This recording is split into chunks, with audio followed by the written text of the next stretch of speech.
Hello, hello, hello everyone! Malapit na ilang tulog na lang at kaya na nating magbatian ng Merry Christmas! But for now, welcome to 20%, ang programang puno ng puso para sa mga seniors at kahit hindi pa senior. So ngayon, samahan nyo kami sa pag-inom ng mainit at tsaa, pero hindi na lamang kami ni Father Don Di Maano ang magkasama dahil may isa pa tayong bisita, walang iba kung hindi si Miss Sol! Hello po. Ayan, sabay-sabay tayong uminom. Galing ba kayong simbang gabi?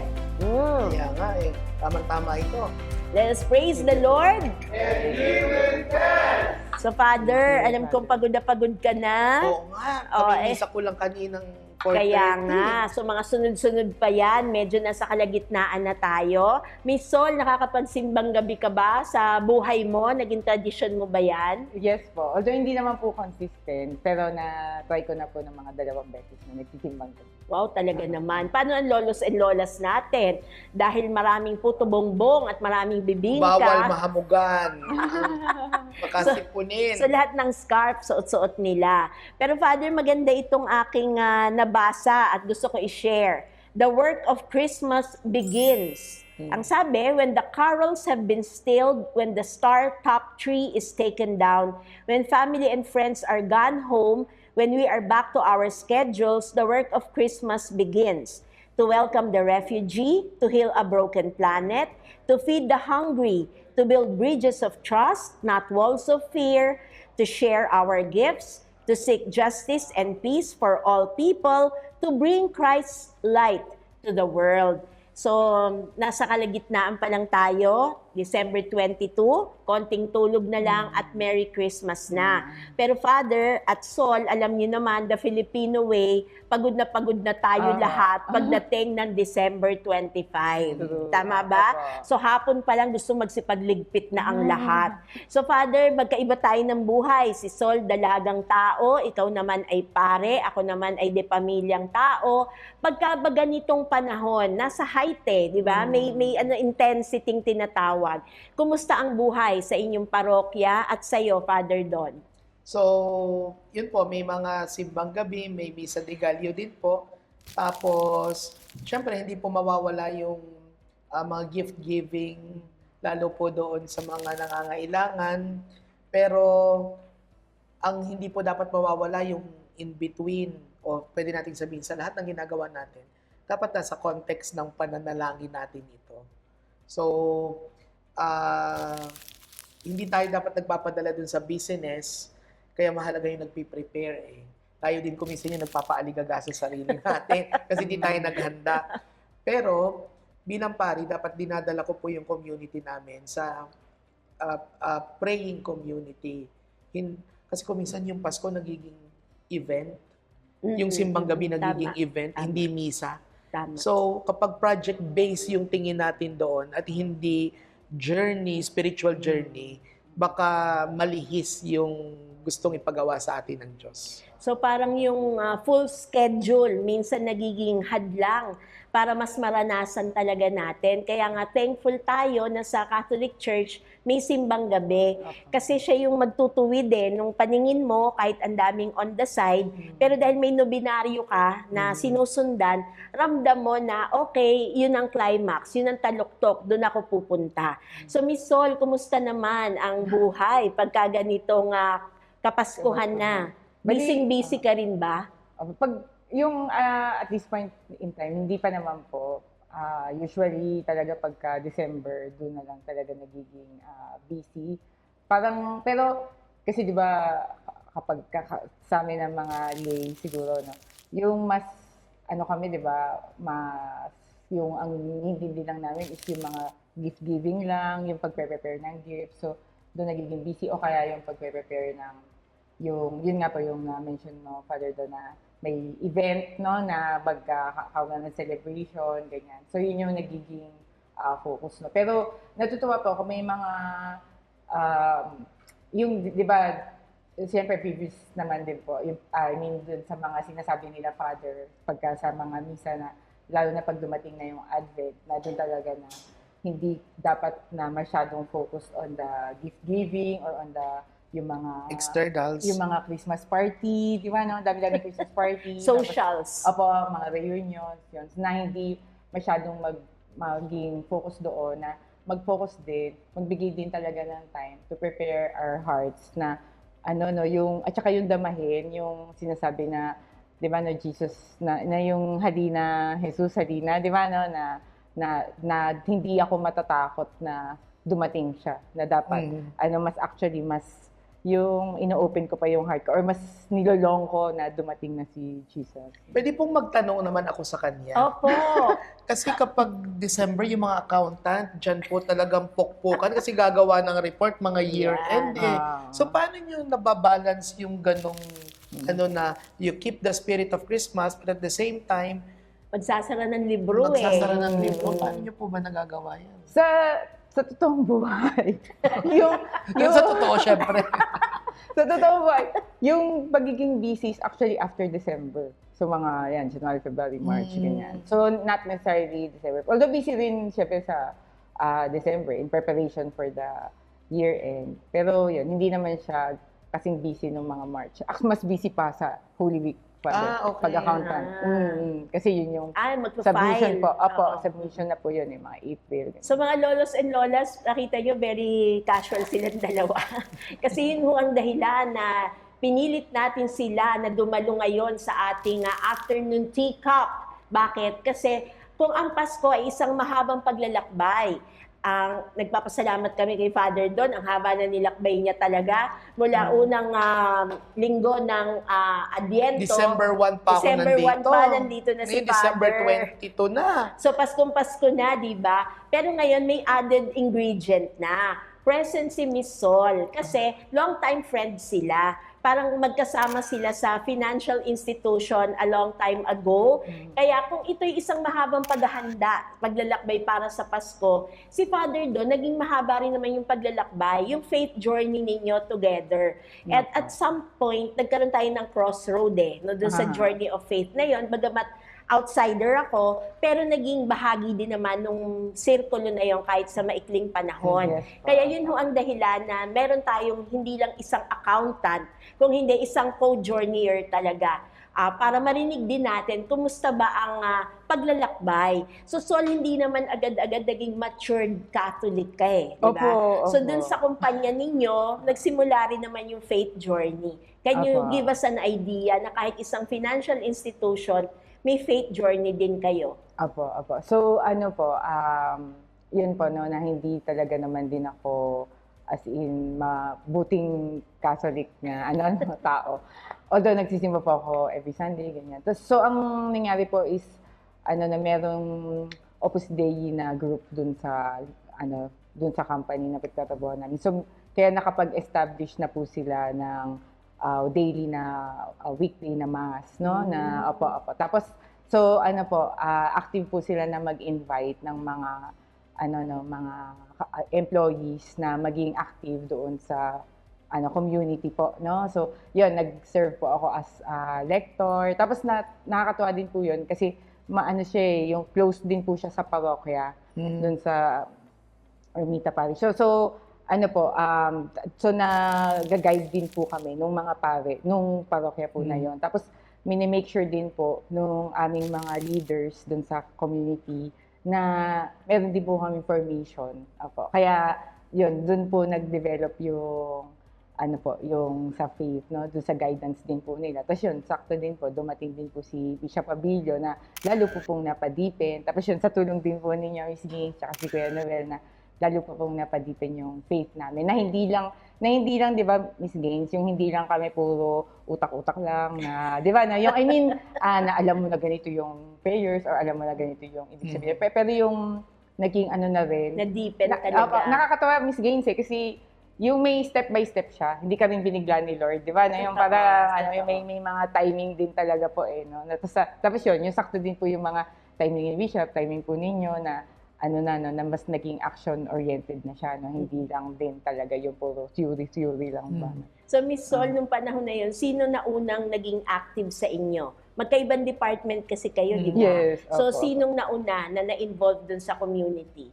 Kasi mas matanda po talaga kasi ako sa kanya. Kaya talagang, ang nangyari po, mas earlier ako dumating dun sa company, tapos na-involve sa community. Tapos, yan, nung later on pa siya po. So, kailan naging close yung brotherhood and sisterhood? Yung kay Bishop, di ba? Kay Bishop Opo. na. Nagkaroon ng weekly Formation. Bible study, information, si Bishop. Tapos, yung mga elders namin sa community, sa Catholic, pangalanan na natin sa Philam Catholic Community, sa Oh, Philam shout out, Life, shout shout out. out, na AIA ngayon, ay parang, syempre, may mga limitations sila. Yun yung time na magle-layout, sino gagawa ng mga posters, sino Apo. yung gagawa ng mga ganyan. Apo, Hindi apo. naman ako marunong nun. Parang Sa'yo Hindi ko pa na-assign. parang ganun-ganun lang. Tsaka yung mag-organize sa level doon sa mga offices, yung mga ganun-ganun. Kasi mga executives din yung mga kasama namin. Yun po, magaling kasi siya doon. Wow, gift niya yon. Gains. Apo, yung, di ba? Saan? Hindi, siguro yung parang, yung pag makikisama ka, yung Opo. mga tao, So, madadala mo. pang-community organizing Pang-community talaga. organizing. Tsaka Miss Gaines, nag-host siya ng mga events dun sa Ay, mga company. ganyan So po. magaling siya mag-convince ng mga tao to join. Di ba? Magbola no? ng mga tao. Tapos din, na mag-entertain. Yun yan, yung mag-host. Di ba? no? Mga ganun po. Tapos yun So, po, yung din, father doon, di ba? Yun nga yung sa mga poster. Yung mga, yung pagka mag-advertise tayo. Kapag ng mga events. mag-advertise kami ng mga Apo, events. siya po yung gumagawa. So, dahil po doon, So, ang dami niya rin ideas, gano'n. Yes po, opo. pero ano po, nagmi-meeting kasi kami noon. Siguro magandang learning. Baka may mga seniors tayo dito na baka may mga kumpanya. Sila maliit man o malaki. Mahalaga po may prayer group yung ano nyo. correct, opo. Kung yung sasabihin na, ay, ang liit nung ano namin, kailangan ba? Hindi. You gather your you pray before you start, before you end. Doon na nagsisimula yun. So yung community na yon, all layers yon. Hindi exclusively executives. Opo, hindi po. Wala Opo, haluan yun opo. talaga. One big group community yun. Yes, Apo. Na lahat ng activities involved ini-open po sa lahat. Her Father, ang maganda doon, ang na-establish yan because of the Eucharist. Yes So yung, po. yung misa, parang yun ang talagang nag-unify, no? Yung Eucharistic band na tinatawag. Yes po. Paano yun? Talaga bang mga mass goers na ba kayo o doon na talaga na-develop doon sa community na yon? Sa akin, doon na po na-develop. Yung before doon sa community na sa Philam Catholic Communities, ang pagpunta ko sa masses every Sunday lang po talaga, or birthday, or yung special events like Christmas. Pero doon sa Philam Catholic Community, doon po talaga yung daily na mass. Tapos yun, din po. Yung, kasi di ba may tayo doon, yung Blessed Sacrament. Oo. Opo, na May prayer room po kami.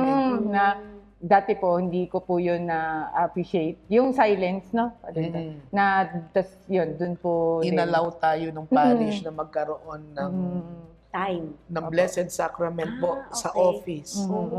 Tapos si Bishop din kasi, yung parang inaano nga po niya, yung tawag din, encourage niya kami na mag-spend talaga ng time. Sabi So nagda-drop by usually. Aba, Pakikita mo dun sa labas ng room, ang daming mga sapatos, dumadaan mo na bago office, bago din umuwi. Apo. So palagay ko nakatulong din po talaga yung Apo, mga ako ganun. sa akin, personally, ang laking tulong. Ikaw naman, Father, talagang nangunguna ka ba? Kasi Hindi may, ko ako may linya ka na ba sa ganyan talaga? Nagsisimba po ako ng linggo. Pero kasi yung weekday naman devotional kasi yun hindi naman required. Actually, nung una, hindi po talaga ako involved. Kaya lang, nung nandun na, parang sayang naman. So, nung una talaga, may pinsan din po ako nagtatrabaho doon. Talaga sinasabi niya, uy, kaya lang lunch break po kasi yung misa. So, parang, kuminsan tutulog ka. So, hindi or- madidisrupt yung working Yes, hours po. ninyo. Yes, opo. Kaya lang, yun, ang iniisip ko nun, yun lang yung time ko na magpahinga. Kaya lang, yun nga po siguro, parang nadidevelop din yung gano'n na ang maganda, hindi mo bibiglain yung mga tao to a certain spirituality. Kumbaga, journey mo sila kung nasaan sila. Tapos huwag mo i-judge na palasim baka ikaw lang yung banal. Opo, hindi naman kasi gano'n. So, sa karanasan ninyo, may times ba dumadami, umuunti, Opo. consistent ba? O may times talagang nagdudwindle din ang number?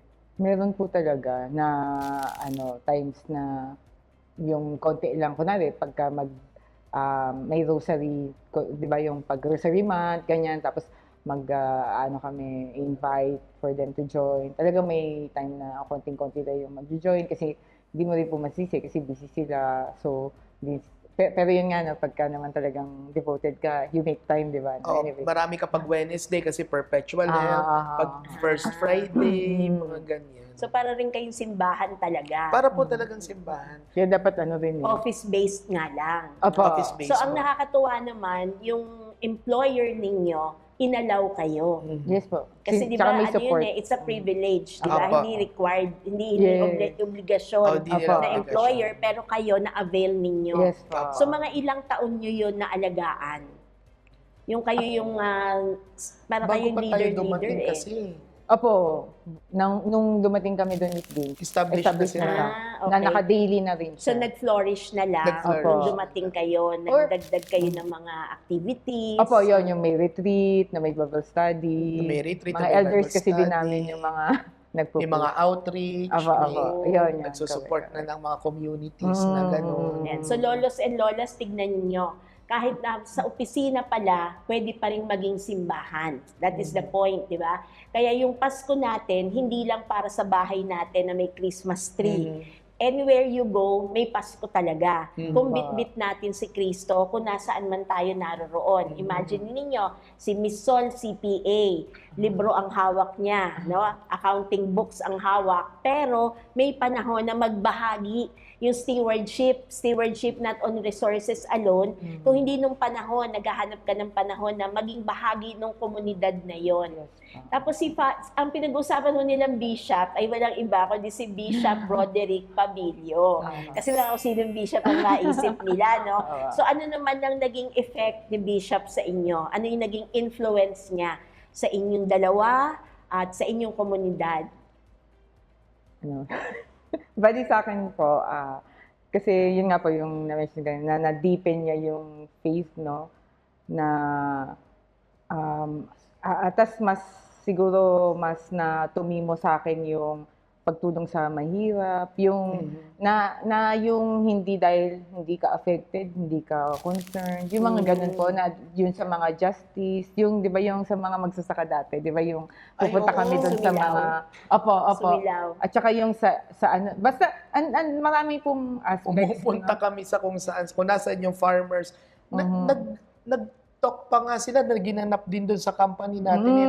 Tanda ko din ang title nun, Hindi ko lupang hinirang, Oh. lupang hinarang. Oh. Yun yung title. Yun, na maging Socially ano aware talaga. tayo. Yun, correct, socially aware. Tapos yun, yung mga na hindi kami gagasto. Di ba yung mga ganon? Yung parang, yung pera namin, or yung, di ba kasi may work kami, tapos yung pera na yun, hindi sa amin yun, kay Lord yun, so dapat gamitin namin ng tama. Yung mga ganon po. Ayun. Ganun Nasabi talaga ni Miss Sol, let us praise the Lord. So kaya maganda yung ganitong nagkukwentuhan talaga. Naalala nyo, lolos and lolas, yung principles na sinasabi ni Father Don, di ba? Ngayon coming from another mouth, di ba? Pero consistently, na ang lahat ng ito ay hindi atin. Ito ay bigay, pinagkaloob ng Diyos sa atin. So kailangan pagyamanin talaga, alagaan, at hindi sarilinin. Yes, So yun yung point natin. Pero may iba pa rin tayong stewardship kasi, the stewardship of vocation. Eh, isang executive. Naku, hindi naman hindi po. mo ba pagdududahan na Alipin din po ako. sa gigilid o namamahay. Namamahay. So, Sol, syempre, mas kilala mo siya di ba, na empleyado, kasamahan mo, kasama mo sa prayer group. Naisip mo ba na siya ay katabi mo ngayon na isang pare? Ano kumusta yung journey na yun? Hindi ka naman nagising isang umaga, pare na siya Opo.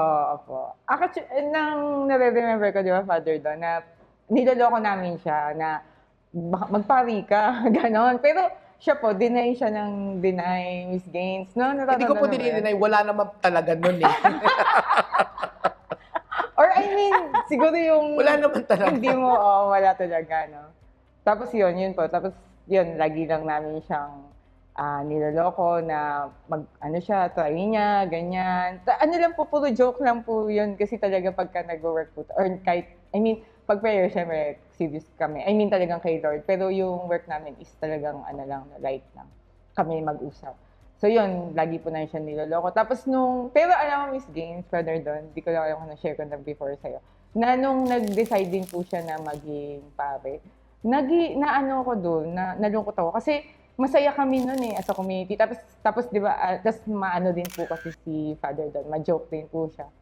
Tapos yun, tapos marami rin po siyang ginagawa for us na siya yung gumagawa ng mga creative na mga posts, tsaka yung kung ano yung mga ideas na para ma-convince pa namin yung mga tao to yung maging active sa community. Kaya yun, nalungkot din ako noon nung time na yun. Pero syempre, yun nga, magta-trust kay Lord na syempre, siyang nakakaalam ko ano yung best, no? So yun po yung naging kay Father Don. So kasama ka pala sa nanghaharot sa kanya, na magpari ka, gano'n. Pero biro-biro. Kaya nung bumalik yung biro sa'yo, ay, totoo na. Tapos gusto pa niya sa Lipa, di ba, no? So, sa Batangas siya ma-assign sa Manila. So, ibig sabihin, talagang hindi talaga namin siya makakasama sa community. Mapapalayo na siya talaga. Tapos na nagkaroon din ng, di ba, yung parang realization na, kasi kahit na pag nasa seminary na siya, wala na talaga siyang ties sa amin. Parang ganun po diba dapat hindi na, kasi inisip pa namin nun na kahit na nasa seminary ko, makakausap pa rin namin siya. Yung pala hindi na rin po. So yun, naging, din yun, no? Naging, ang tawag doon, yung malungkot, nakakasad yun. Pero yun po, eventually, makikita rin natin yung gusto ni Lord. So sa community na tinutukoy natin, si Father lang ba naging pare? O may namunga din na iba? May mga nauna naman sa akin din, yung isa nga naging Jesuit, pero hindi talaga yung part nung community na tayo na kami na. Pero alam niyo po, dahil doon sa dasal retreats ni Bishop Pabilio, na naging arm na nga po niya yung Philam Catholic Community. Alam niyo po, ako naging pare, may isa pa, si Father Roel Gutierrez ata, na nag-attend din siya nung retreat na yon. Isa kong kaklase nung high school na naisama ko doon, seminarista ngayon si Brother Francis de Castro. At may isa po tayong naging attendee din doon na nasa Holy Apostles ngayon, si Brother J.J. Abuan ng Diocese of Novaliches. Okay. Nakasama niyo siya nung ibang So ako tinitingnan ko, may fruit din yung dasal retreats na yon na we spend a weekend, usually twice a year, parang ganyan. Nag-evolve na nga ho yun ngayon na parang gusto namin yung mga poor, nakaka-attend din sila ng retreat. Tama. So naging ganun. So parang sa akin, ako having to name yung aming apat, siguro talaga malaking bagay na po Let us praise the Lord and give Him thanks. So namumunga. Kasi yung panalangin, hindi lang panalangin pansarili, kung hindi pangkalahatan at pangsimbahan talaga. So Father, ikaw naman ay wala sa pangarap mo na maging pare. Kasi nung nagkukwentuhan tayo kanina, di ba, bastante ka na yung misa mo linggo. Hindi ka devotional na matatawag. Kailan mo na narinig yung tawag ng Diyos? Doon sa retreat din po na yun, may isa akong retreat na yung first time ko mag-join ng retreat na yun, parang may iba pong pahiwatig yung Diyos. Pero hindi po agad ako pumasok ng seminaryo. Parang it took me another 2 years to discern. Kasi siguro yung struggle nung isang medyo may edad na, siguro 28 ako noon, na parang, totoo ba yun? Parang 28 ka, papasok ang seminaryo. Parang, kasi yung alam natin ng seminaryo, yung simula high school, college, dire-diretso. And then, kay Bishop Pabilio ko din nalaman na merong Holy Apostles Senior Seminary for tinatawag nating late vocation. Na kinaklarify naman nila, hindi late vocation, late response dapat. Tama. Kasi yung tawag daw nandyan talaga. Yung pagtugon yung late. So, yun, nung tinry ko po, nag-exam, nag-interview, nag-search in, lahat naman naging okay. So, parang, nung pumasok po ako noon, 2012 noon, parang masaya naman lahat kasi mawawala na ako sa mundo nila.